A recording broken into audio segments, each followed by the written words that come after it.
গোবিন্দায় আর আমাদের মাঝে না।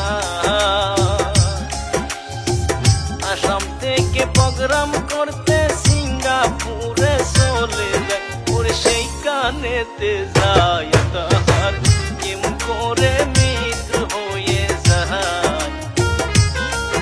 ওরে ভক্তবৃন্দ আছে যত সবাই কান্দে জুবিন্দায় আর নাই।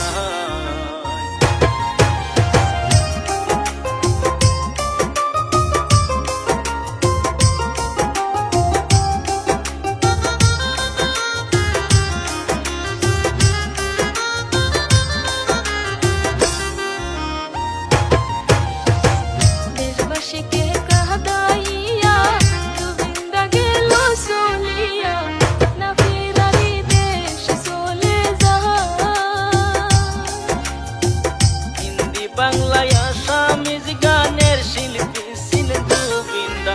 ওরে আজকের পর থেকে আমরা নতুন গান শুনতে পারবো না। আর জলে ডুবে মৃত্যু হলো, সবাই কান্দে গোবিন্দায়